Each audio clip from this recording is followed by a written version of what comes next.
oba abava mu bulamu obwensi eno. So ne wabaawo emisango ejjaggulwa ku Abitex era ne mukomera yatwalibwako emikono gye gitawemera ntungo. Abantu lwe baafuna omukisa okulaba ku mutwe gwe bambi anti bamuggyako enkofiira. Abitex Abitex ku olwo lwe twalaba omukisa ogulaba omutwe gwe. Wali ogulabyeko omutwe gwe okuva ku olwo? N'ogwaja aluna segulabangako. Kakati ku olwo baalaba omutwe nga tekuli nkofiira. What is funny? Ensi eno kubanga bagenda n'omutima gwakubba federation mayinza okuba bagenda bwa ssente bayiga biliyoni zibe baliwo biliyoni zigenda okujja waliwo biliyoni zigenda sente zijja buzi waliwo biliyoni zigenda okujja abaana bano badduka sente zigenda okujja buli kasasiro naawe otandise kasasiro waliwo biliyoni zigenda okujja waliwo biliyoni zigenda okujja waliwo biliyoni zigenda okujja kati ne bajja. Eddy Kenzo taata w'abaana taata amaalu eno you're not managing a home. You're not managing your home. You're managing a federation, which federation is also supposed to manage, to federate. Kuba bigambo bino nzo tababitegera na kibitegeeza oba because federation ino ku federating associations. Kata associations ziwasangawo soko ziwe ekitiibwa. Tuula nazo otegeere kiki kye zeetaaga. Oli ku YouTube channel agaliwo tuula kalira emboozi egw'amakerenda. Buli wolabanga ekibabu n'omanya nti ye namusa yakutuuka ku nyoge kiba kisingako n'ogenda maaso n'okubanga okyetegula obuzibu buleme kubanga bukutuka. Kabasi Eddy omusunsuzi alinnya lyange agaliwo ye YouTube channel kwoli mukwano gwange atuba tugenze maaso okubanga tuyingirawo atugende maaso okubanga tugayagayamuko ensonga nga bwe zigenze maaso okubanga zitambula mu entertainment industry. Omukulu gweni naye ku mukono oba oludda luno ye Mwami Obote ajagenda maaso okubanga ababuuzaako tutandike. Sinzo Obote okuleka nga mwagala abantu bakuyita Mwami Obote bayaye banaye twagala okubabuuzaako mwenna abatulaba mu style eno twababuuzaako mwebale kubeerayo mwebale kuba bakabi mwebale kuteekamu obudde bwammwe. Omanyi abantu bateeka ku ssimu zaabwe gundi data ne bagira ate ali very expensive obwa Uganda ali very expensive. Naye n'abali ebusukka mitala w'amayanja nammwe tubatumiddeko nnyo mwebale kutulaba mwebale nnyo okulaba naye kisinga obukulu mwebale kukola mirimu mwebale kukola obuvunaanyizibwa bwammwe kubanga I'm a community expert and I believe in community development. Because it's what I know. Buli muntu kyakola ayongere kukikola twongere ku advocatinga omwaka guno gye guggwerako ne mwaka ogujja waliwo advocacy gye twagala okuteekawo nga zinga yaffe is open Uganda. Uganda is still locked. It's not open. So we want Uganda is not open. You open Uganda, Museveni, Parliament, whatever, judiciary, whatever, open Uganda so that we have an open Uganda for people to develop. Open banks, open everywhere. We are locked. Nyonyola mu dakiika emu abantu bajja looza video eno nkadde no, Uganda is locked in a way that according to calculation Uganda tukola only 7 hours. Kati ze kancyanguye business zigalawo saa 10:12 ng'ate zandikoze saawa 24. Ekyo kiwedde kuba kati omunajalozi oli mu kwogera omanyi oli ayinza olaba saawa 24 mu saawa 24 Uganda tukola saawa 7 zokka. Okimanyi nti omuntu walaba video eno ng'oyogera ebyo ayinza olowooza nti ya lockdown. Video nkati. No twava mu lockdown ne tukyali locked. Mutuyambe abavunaanyizibwa government mutuyambe mu ssaawa 24 Abannayuganda tukole ssaawa 7 zokka kubanga ku ssaawa emu ey'okumakya abantu bazzukuse bagenda okukola baba mu kkubo ne batuuka ku 3 ku mulimu ate balina break office zigula balina break 2 balina lunch break ne break ya breakfast so kakati 11 ne baggalawo ne bayingira jam kakati twesanga nga tewali kikola Uganda tuli locked offices za government zandiko kubanga zikola 24 hours ne ku Saturday zikole ne ku Sunday omulanga gwo kansabe gunagera maso nokuwulirwa ate buliwona janga kushojja bajjo bwavu bungi abaganda baavu bakubanga tetukola. Getting back to the entertainment industry mwana mwala Lydia naba wanuka Jasmina goyinza kwita Lydia Jasmina yageze maso nokubanga naye alangirira show ye egenda okusookera ddala mbulamu yegena kubeerayo match. Match. Is it the right time? Is she ready? Lydia Jasmine yalwa nawo mu Uganda tewaliwo right time. Anti nkubuulira omanyi kati music went wild. It's actually really wild.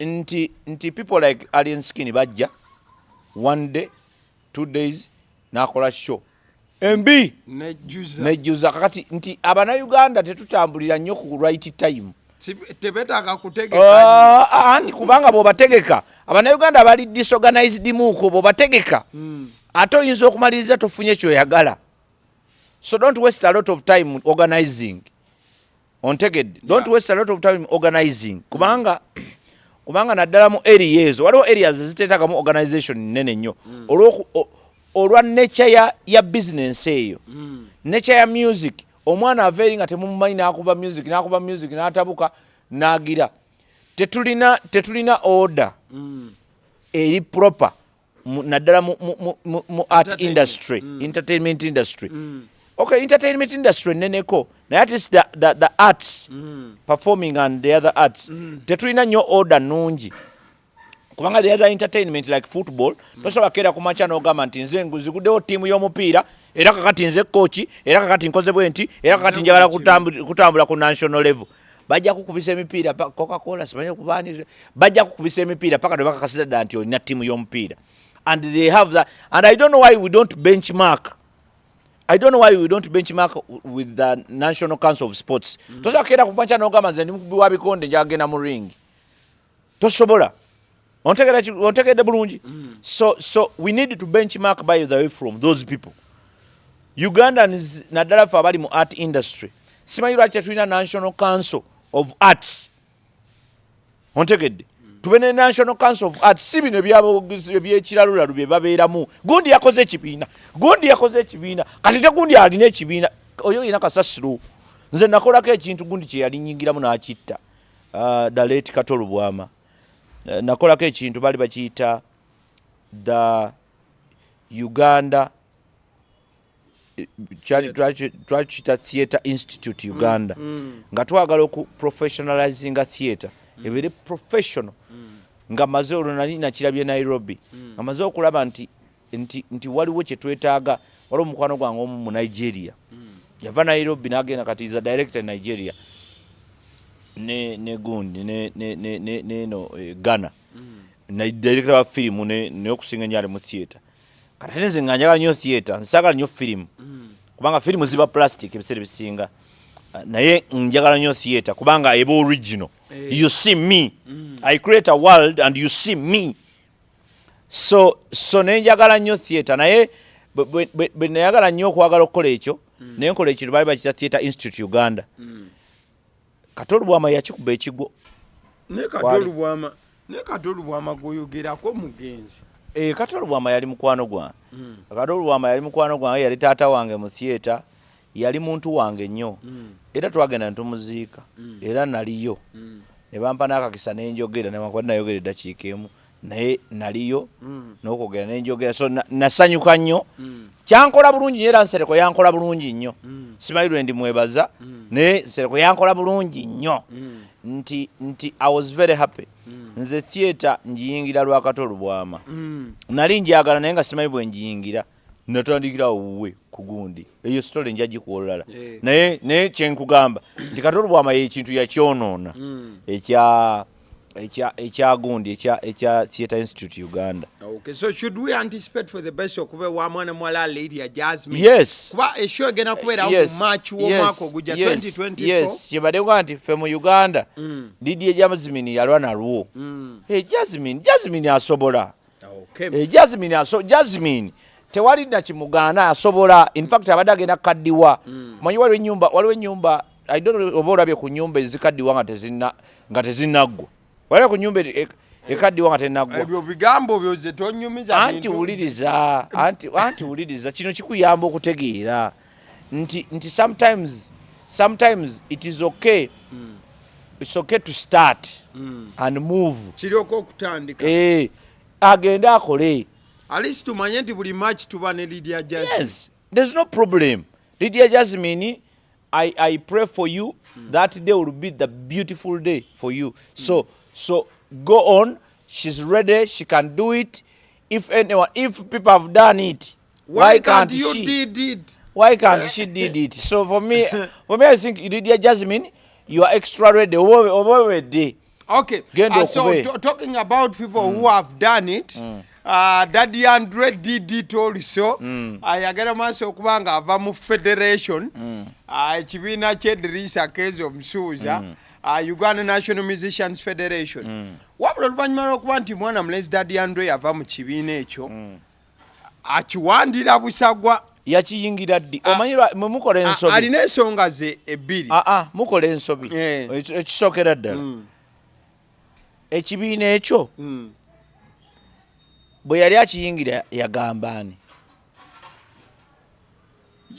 nze njagala nnyo ntandikwa nze saagala muntu ayagala kumaliriza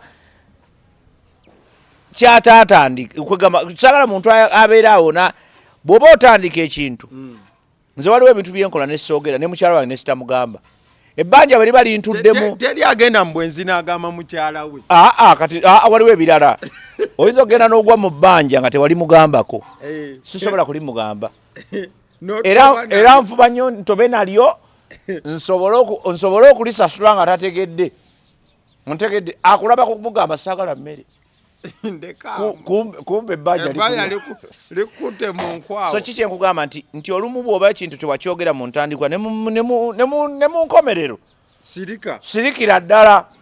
Kadaddy Andre ensonga ze ziri bbiri. Agamba ekisookera ddala anti ekibiina kino ojjukira federation federating associations anti gwalaba federation eriwo okubeera nti ekungaza association n'okubeera nti ezirambwika mumbeere mu bayinda nga boolaba NCF National Cultural Forum nti ffenna mwe tugwa abagamers mwe tugwa abasieta. So kati Daddy Andre point yemu agamba mbu federation erina omuze gw'okuliyetingirawo za association ez'ekiferefere ezitaliiwo neziteekawo. That's point one. Point number two, the federation erina omuze ogutaggulula za association ezaddala nga association zirina omulamwa negera maaso neziwange ezitigatigende ezikyankalanya n'ezinyiganyiga. Ndowooza Daddy Andre so yalina obuzibu obulumi bwembulaba and I think that is usually what happens because nakugamba nti society yaffe yayonooneka tekyali ku oligino. abakulembeze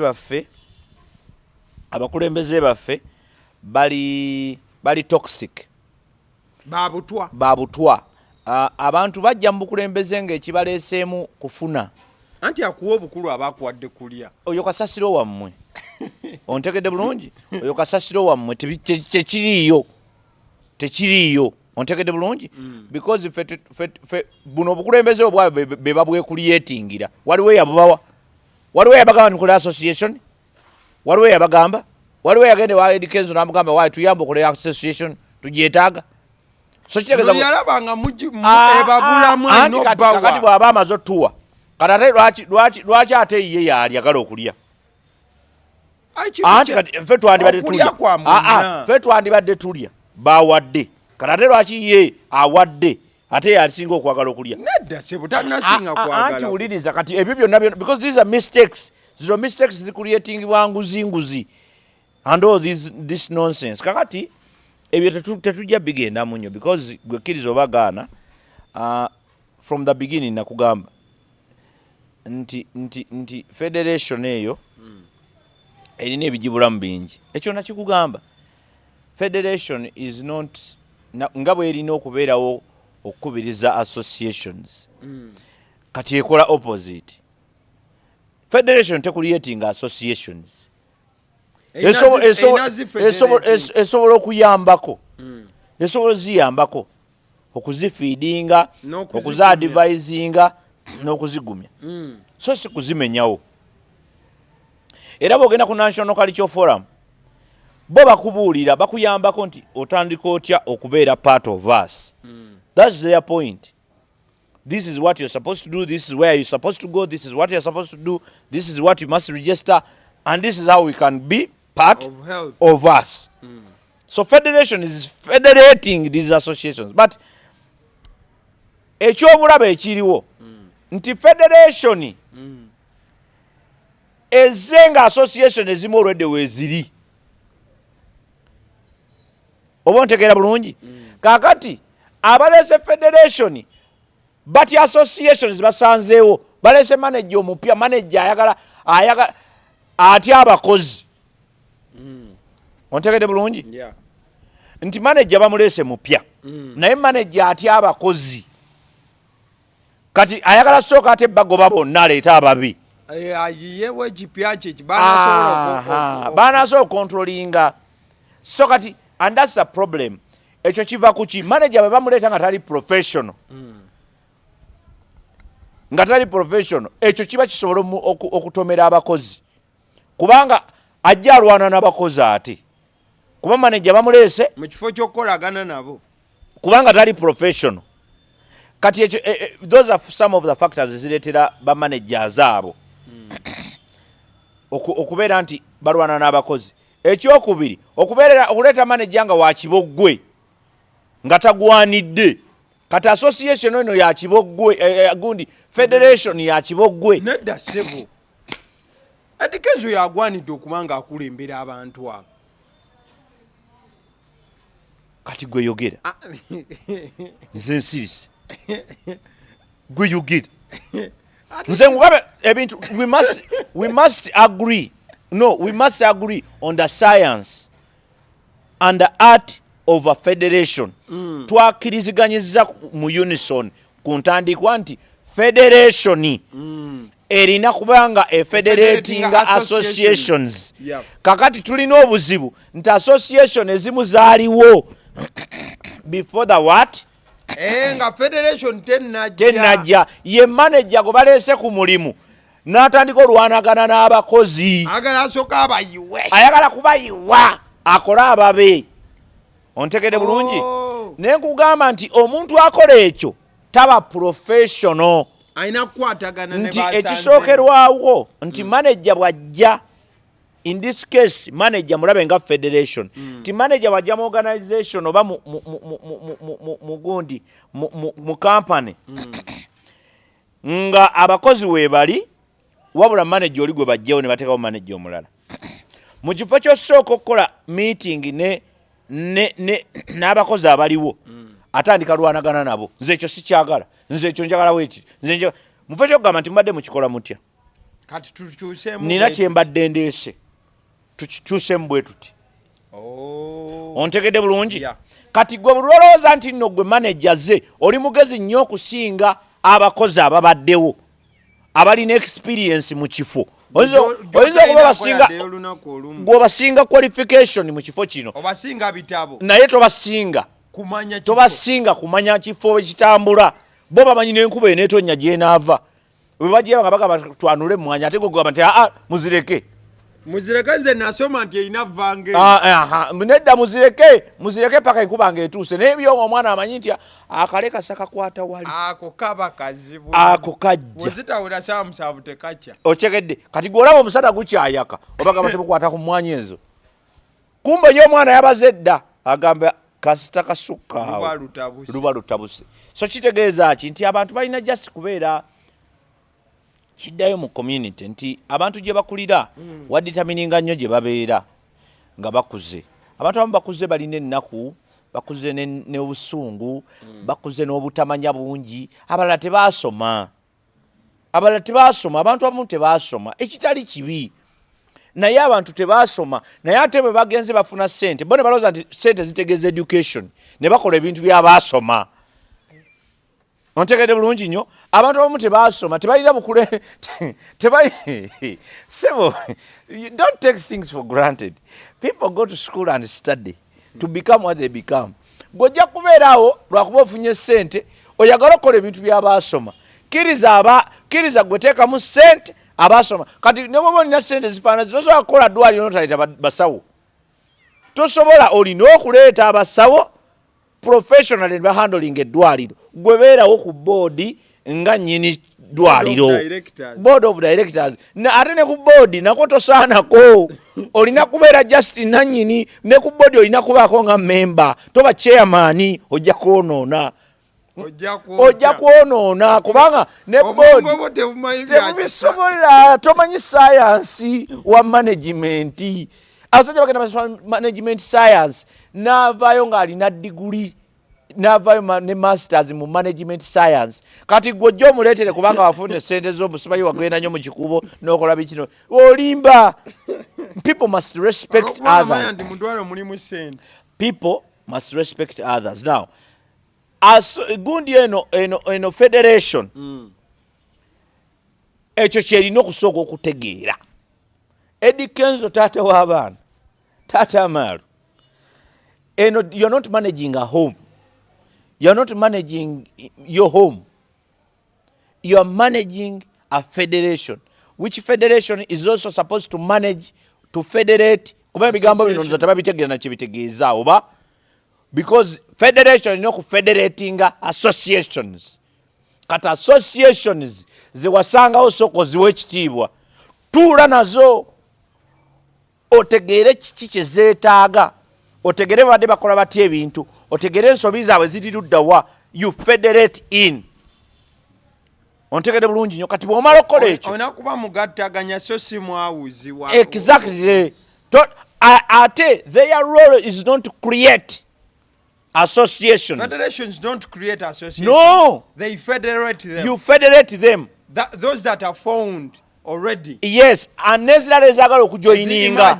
Kati bwe zijja zimaging. You ask, you tell them the procedure. Nti mukole bwe muti na bwe buti wano tweyisa bwe. Wano bwetu bwe tubaagala. Wokola boto jatto. Mwe mukwatagane ne bagundi. So that you register at once. Because there is what we call freedom of association. As a country tulina etteeka. Abantu bangi bakola association. Oyinza okusanga association ziringa 5 mu kintu kimu. Kati your job as a federation is to federate these people. Kubawabula nti mmwe lwaki temwegatta ne bagundi ne mukola association yemu ne mujja. Mutawula tekigatta. Because waliwo freedom of association. Eddembe lyoku. Abantu bajja kugira bakola ebyabwe. Oli akametize nakyawaganye ne gundi.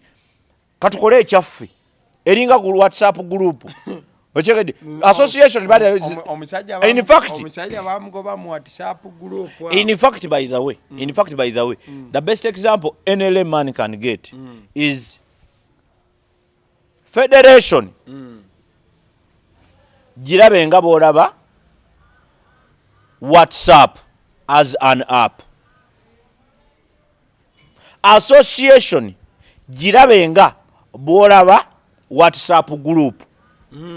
Ontegede bulungi? Yes, nti kyabulyaza amaanya WhatsApp group yaye creating de kugundi ku group nogisangamu nge creating the group nti this group has been created for you by WhatsApp.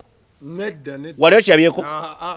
Ba members mwe mukola ba members abali mu WhatsApp mwe mukola ki? Mwe mwekola mu group. Iyo omulimu gwa WhatsApp kuba wa service. Ere kuwa n'amateeka nti oyagala boogere batya. Oyagala kubanga gwe kagoyogera oba oyagala kubanga bonna boogera. Oyagala kubanga bakola batya. Oyagala mu group ochegedde. And that is by the way that is the best example kukiriza n'okuwa ku buyinza esobola n'okugamba nti oyagala obeere nga gwe adimini wekka oba oyagala badimini abalala kubanze lumu nina gurupu gye nalimu nga adimini antamye ne musendasenda n'anfuula adimini bwe yanfuula ne mujjamu oba okategedde kakati kiki kyengezaako kugamba nti whatsapp mujjamu nanegayira naawe nzizaamu koze genda okole endala kati whatsapp kyekifaananyi ekirungi omuntu kyasobola okutegeerako kye bayita federation nti federation girabe nga whatsapp association bo bakola app nebeeri federation kyerina okukola yetekewo omwaganya abalala bajje beerya association kati whatsapp erina services ennungi nti buli lwolowooza kukwogera nogamba katukoleyetinga group kati gundi federation y'abano erina okubanga erina ebyo ebintu ekkiriza abantu okwassociate yesu yebakkiriza olwedde waliwo freedom of association kyenkwamba nti erina okubanga erina ebijegombwako so si bino bye bali mu kukola so kikyenjaga okugamba nti omwami Eddy Musuuza Eddy Kenzo ne banno be muli mu kintu kino mutereze ennyumba yammwe fix your house si kibi okuba ne federation but then bwemuba mutandise okulwanagana n'abakozi oyo kasasiro you are not good managers you are fake muli bakibogwe because mulina kujjanga solution not as a sabotage ontegedde bulungi kubanga tebibakwatako there is what we call freedom of association associations weziri associations ezimu zabasooka nawo nze nandibadde by now omwaka kumpi kugenda kuwera by now nandibadde ninawo associations zempulira nga zakolwa federation nga federation supportings okubeerawo so si bino n'abaana badduka 10 okuva mu ati nkugamba si bino bye twandiyaka kitegeeza bakibogwe because we must appreciate the science and the art of management now nze bw'obanga oli manager nga buli wiiki ogoba omukozi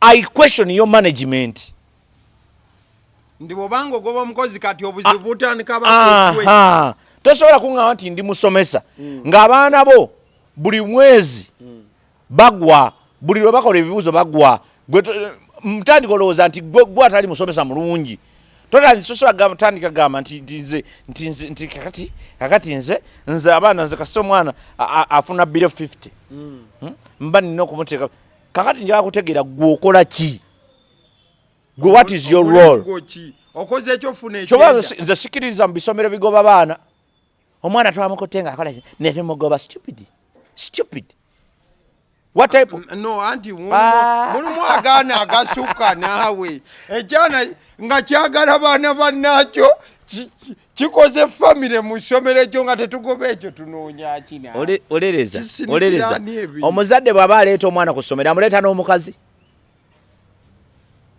tugende mpola naleeta mutabani wange ku ssomero kati nja kunyumiza nze ne sitoole lwakuba ntisaagala ginyumya ku mpewo kijja kulabika bulala nze sitoole gye nnina nze bangobako ku ssomero lwa kapolingi ng'oyagala bayizi banno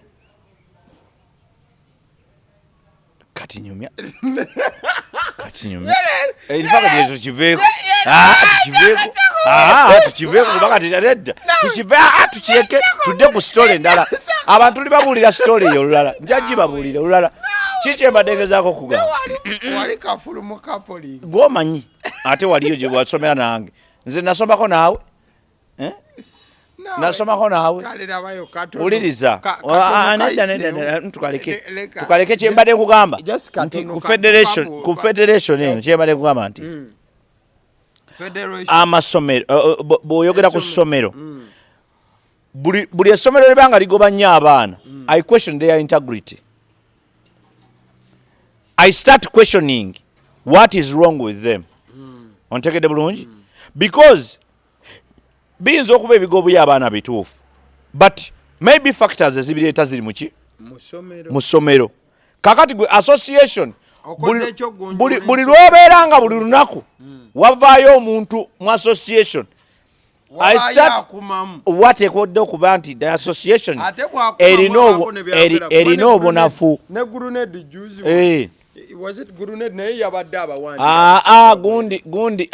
gundi federation yammwe mwami Eddy mutereze federation eteekeddwa okuba nga erina ebizibu mulina ogimanaginga obulungi eyinza okuba nga erina obuzibu obunene kubanga bwe muba mutandisa okuyingira ne mu associations okulemeragana okuzifederating ate muzimenya bumenya waliwo obuzibu bunene. However tulina okuddayo ne kuba individuals abali mu federation mwe mwagenda mwagala ki. Don't run away from each and everything. It is not supposed to be a bed of roses. It can be a bed of thorns. Ontegedde bulungi. Temusobola mwe kulowooza nti buli saa munabeera mu kudduka buddusi mwe ba Daddy Andre. Odduka olaga why are you running? Ani yakutumayo? Why are you running? Why are you running? Yegwe okozeewo ki? Okusigalawo. You get my point? Otobye paka ku kisembayo. Abantu abamu tukulidde mu ggwanga eririmu abantu abaagala okufuna obufunyi nga tebagala kuteekamu kyovola obufumbo kati nakuzo tebukyaliwo abantu bakyafumbirwa abantu tebakyawasa kubanga abantu buli omu ayagala swaga. Ontegedde bulungi buli omu ayagala swaga ayagala beauty kunyumirwa. Ontegedde bulungi. So my idea is what did you do? Gwe kiki kye wakolayo mu federation gwe Daddy Andre? Gwe wakolawo ki okutereeza ebyo? Byogamba nti bye bikyamu federation. Mwe mugenda bugenzi kubega muri bambega. Mugendayo bugenzi buja. Bino kisibikkiriza. Gwe botabikkiriza, what did you do to fix those problems? Gwe wakolawo ki? Gwoli just kiryawo kinankani kutambula butabuzi kulaba woowunyiriza akawowo ogenda.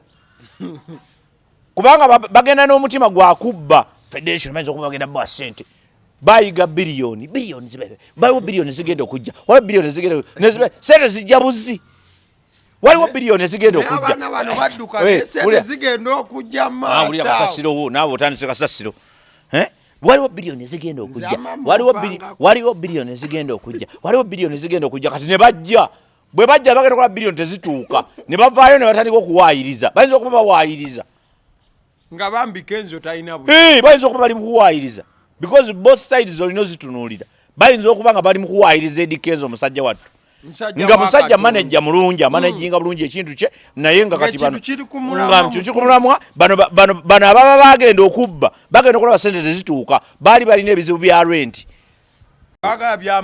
bagenda okulaba landlord abanja tebafuna sente bali ku federation nga bino ebintu bya kisiru kati wavaayo nga talina kyakwogera ng'awaayiriza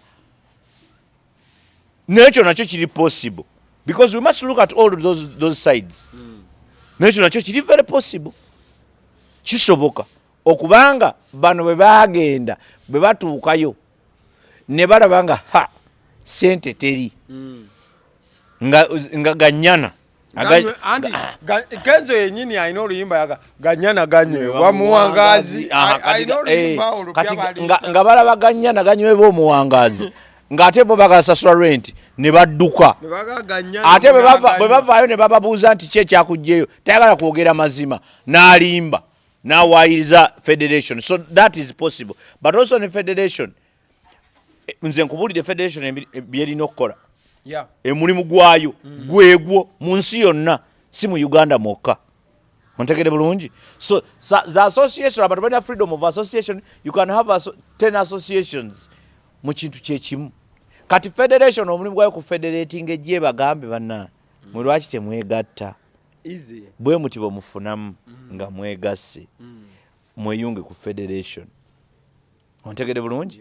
ye WhatsApp eri gye nagambe nti WhatsApp app girabenga federation, groups zirabenga association. Tebakugaana kukola group naye bulokola group ngene eriko toina menya mateeka ga toina menya mateeka, but also ne group zennyini kigasa kyo kukola group ya family ate na gwengo lya admin ate nawe nokola group endala nga nayo ya family abali muli be bali muno kati ya WhatsApp wevira ne bagamba lwaki temubagatta era yeekulaga ne gamba nti ono omulina muno naye ate mulina mu group eno ye federation. Ntegedde bulungi nti lwaki bantu temubagatta byonna bemwogererako eri ne mubyogerera wano ne tubeera wano kitegeeza nti WhatsApp group ziba zikendedde zibadde nnya zifuuka etya kale bwe tumaliriza ku nsonga zo federating ne association omukulu Abe Musinguzi oba goyinza okuyita Abitex twali tuyingira omwaka gye bayita New Year's Eve twali tuyingira omwaka waliwo ekivulo ekyali ku Freedom City MC we agenda maaso okubanga agamba abantu ogenda maaso balabe ku biriroliro zo waliwo bagamba nti abantu besindika mu kwagala okwo kw'amanyi tugende ng'ebiriroliro fireworks zikoze eki zitandise ekivulu kyali kitegekeddwa Abe Musinguzi oba Abitex okukakana nga abantu bangi waliwo abantu abawerera ddala abalusuulamu akaba oba abava mu bulamu obw'ensi eno so ne wabaawo emisango ejaggulwa ku Abitex era ne mukomera yatwalibwako emikono gye gitawemera ntungo abantu lwe bafuna omukisa okulaba ku mutwe gwe bambi anti bamuggyako enkofiira Abitex kwolwo lwe twalaba omukisa ogulaba omutwe gwe wali ogulabyeko omutwe gwe okuva ku olwo n'ogwaja aluuna sigulabangako kakati kuolwo baalaba omutwe nga tekuli nkofiira what is funny ensi eno abaganda bagamba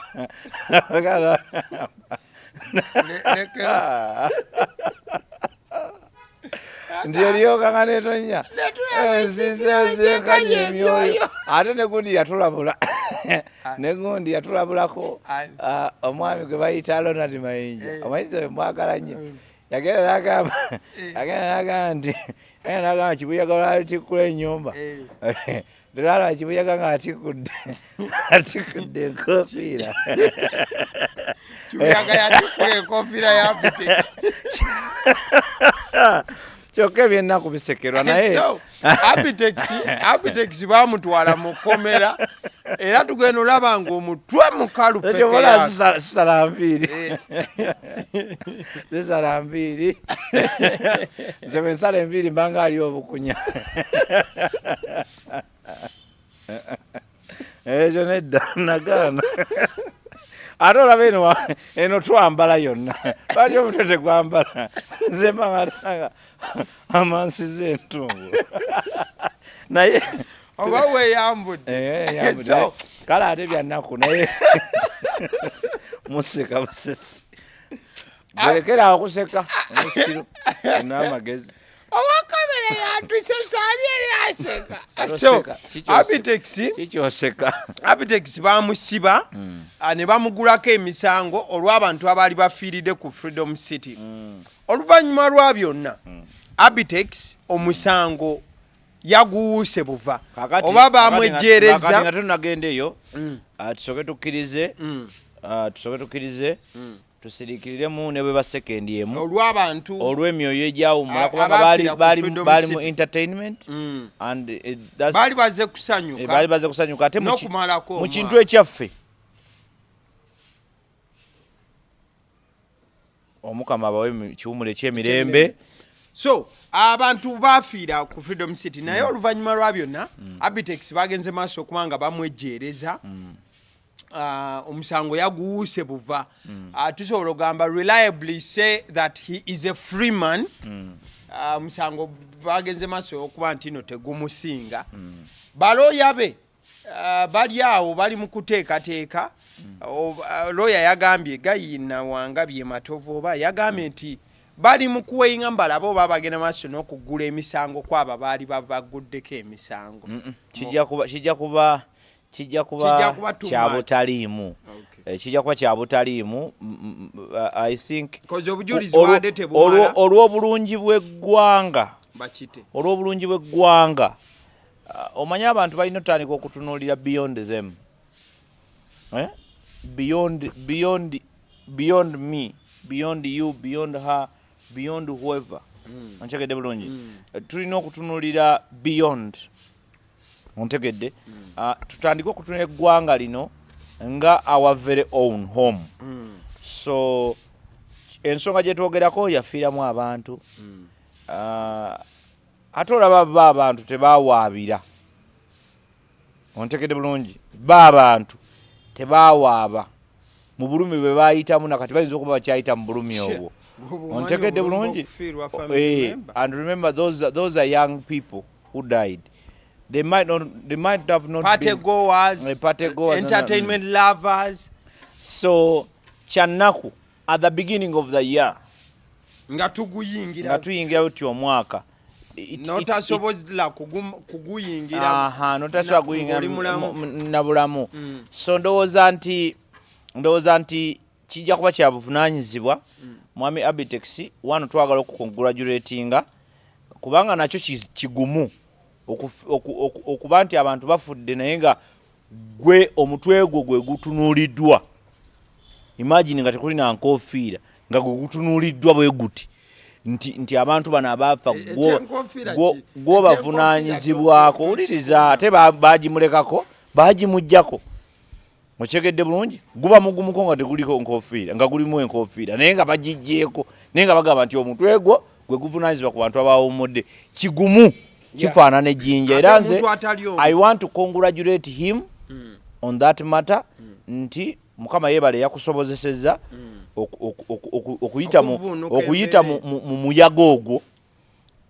But then tuddeyo ku lunaku olwo that fateful day tulina okuddayo ne tulabula abantu bonna abategesi abateesiteesi b'ebintu ebyenjawulo nti okwegendereza kikulu n'okweteekateeka nako kikulu.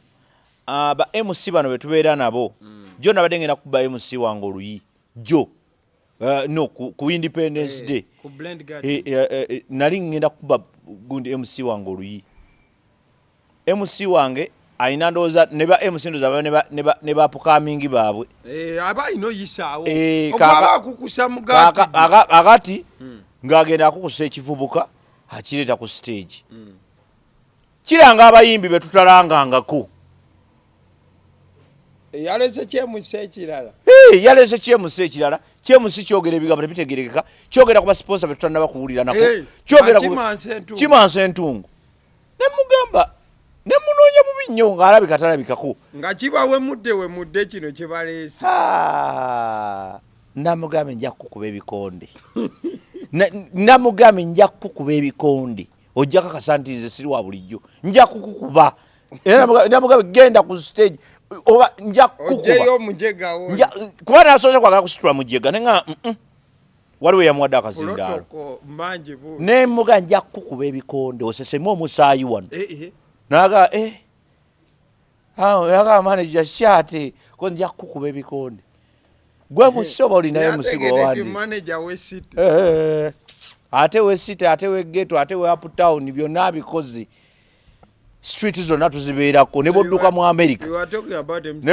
America tukujjayo yogera kube musinze tontisa anti nkubuulidde anti ontisa waliwo kyali wange yanziba ebbakuli eyo nagenda mu America bamukubira mu America natya anti nkubuulidde anti yali amanyi nti street mu street ze Kampala zokka zitubeerako yadduka mu America gye bamukubira. Nakugamba I am violent. I am. When you are violent to me, I am violent to you. Tombulira. I am violent. Very. Asikutiisa. Gwe nkuba ekikondo labe basikuddize. Nkuba. Nedda nkuba ekikondo labe basikuddize. I am violent when you are violent. I am violent. It is that simple. Nakugamba for me I was built like that. Nazimbwa buzimbwa. Nze I don't start any wars. but if you start a war with me, don't think kigera kuggwerawo. I look for you paka wansi w'ekitanda kyewammwe, paka mu nnyumba munda, ate mukisitulabusituze mu bbanga bwenti nkubuulira. And that is how I'm telling you, and this is how no bino si byakulimba, nkugamba mazima nti nze I was built like that.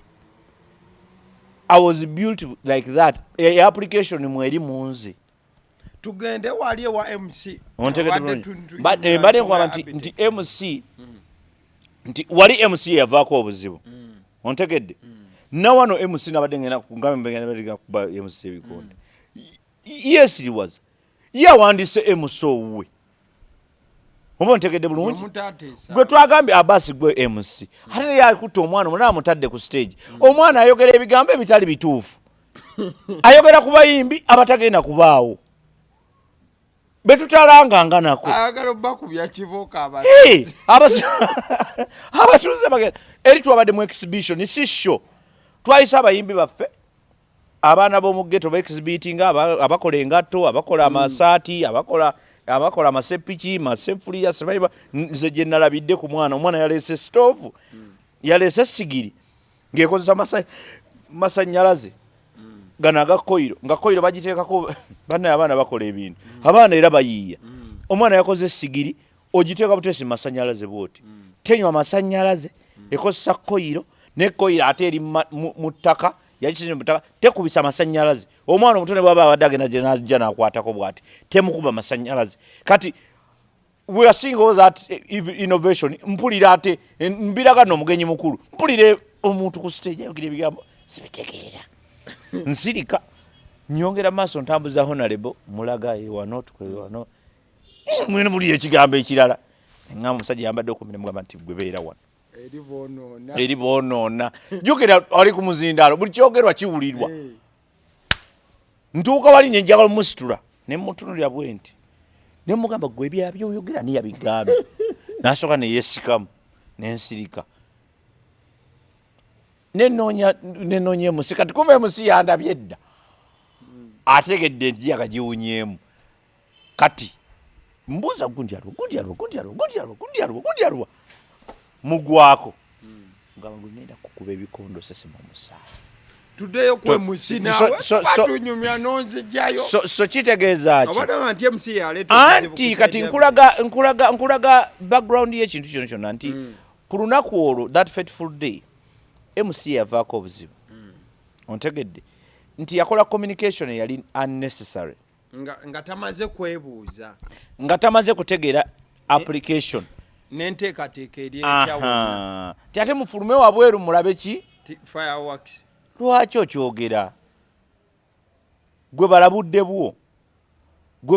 bwo gambe nti bannaye eddakiika sigadde sekendi emu 2 3 Happy New Year.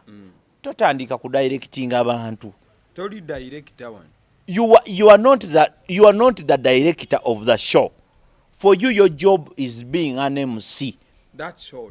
That is all. So we need that professionalism to be part of us. Nga tutegeka ebintu bino.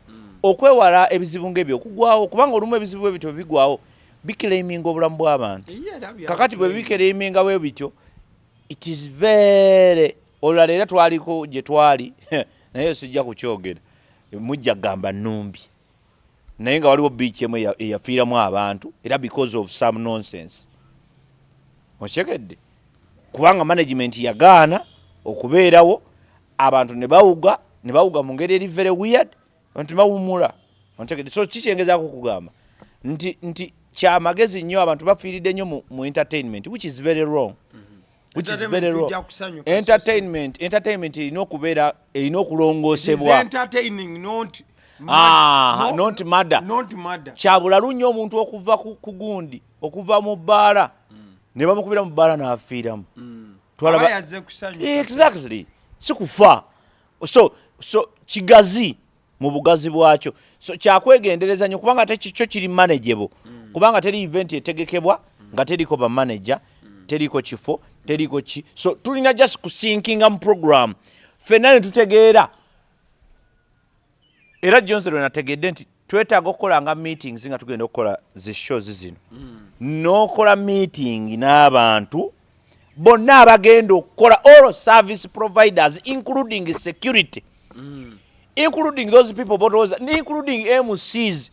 Teri kintu kibi gundi Bobekulu yayimba akamwako teri kintu kibi nga kamwa akamwa kawanda ebigambo no olusi abantu obuuza omuntu kino yogedde kyaki nagamba nti nze kyogedde namugamba obadde ki nga kyayiseewo dda. Remember tebiri mu editing ontegedde bulungi oli akyogeredde ku ground tewali editing abadde live so ebyo bikulu nnyo abantu okubyegendereza ontegedde bulungi kyovula ffe tuba wano disclaimer tubagamba nti ffe tusinga okutegeera ffe ne bandowooza yaffe anti tuba tulowooza nti contribution yaffe naffe so ekyo twagala okusaasira abo bonna abafiirwa abantu ku lunaku olwo ate twagala okuyozaayoza mwami Abitex okuva mu mbeera eyo. Teri kigumu nga kubeera na misango mu kooti bwe bakuyita jangu komawo ddayo komawo bwoti omusango bagugobe tebanagugoba.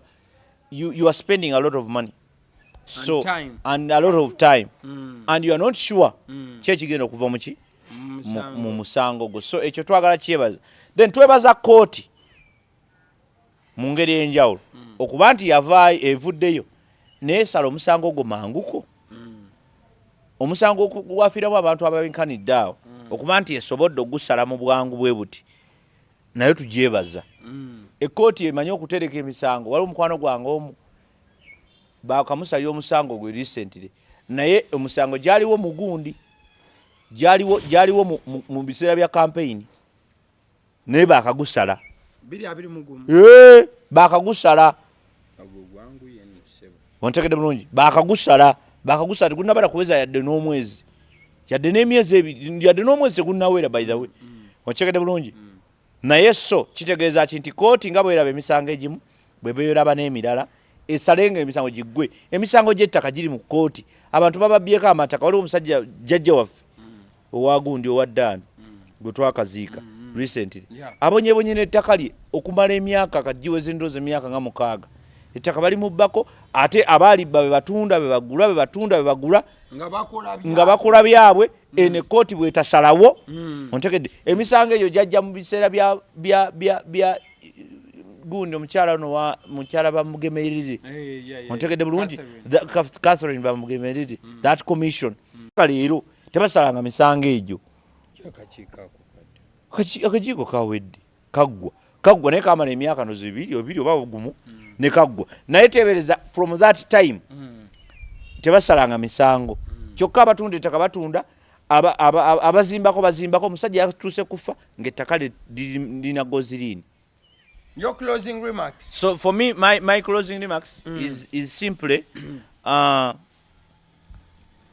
kwebaza bannayuganda buli omu wooli wootulabira n'abatali bannayuganda era ndowooza tujja kukoleranga ku show z'oluzungu abantu abalala balabe bategeere naye ekikulu kya byonna nti bwe tuba twogera ku issues eziri wano era zibeere wano abantu bannayuganda mwene twagala okubeebaza olw'okuba nti mutulaba naye ekikusinga ennyo tubakubiriza okukkiriza nti buli muntu wooli olina obuvunaanyizibwa ate olina n'okuwa embalirira y'obuvunaanyizibwa obwo okitegedde bulungi nti obuvunaanyizibwa simple ekitegeeza nti nze ndi community expert kati community expert batuyigiriza mu community development batuyigiriza okuba nti enkulaakulana tefaanagana buli omu wooli kya buli azamanyi okulowooza nti nina kusooka kubeera ate eri gradio ate tolina kusooka kubeera gundi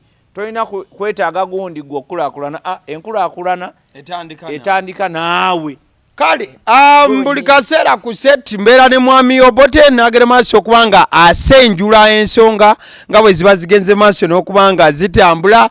Njagala okutegeeza ku Urban Bar mukwano gwange esangibwa Namuŋŋoona opposite ne National Housing mu maaso awo osobola okuba nga oyitawo ebyokulya bibeerawo ebyokunywa bibeerawo ate nga abaana baweereza mu ngeri yeesingira ddala hospitality bwe bakiyita era wano lyebbaala gyotuukamu ekifo kyotuukamu kubanga si bbaala yokka ndaba restaurants ndaba ki waliwo ne sauna masaji ate nja kubuuza manager anti waliwo ne sauna so akatesobola kugamba mukwano gwange Rukiya yabeera ku kamera n'agera maaso okuba obwedda yatusesa Rukiya yali ku kamera yatusesa wano aba CD omusuzuziri erinnya eryange agaliwo ye YouTube channel kyoba onkolera video eno gimpereka likinga video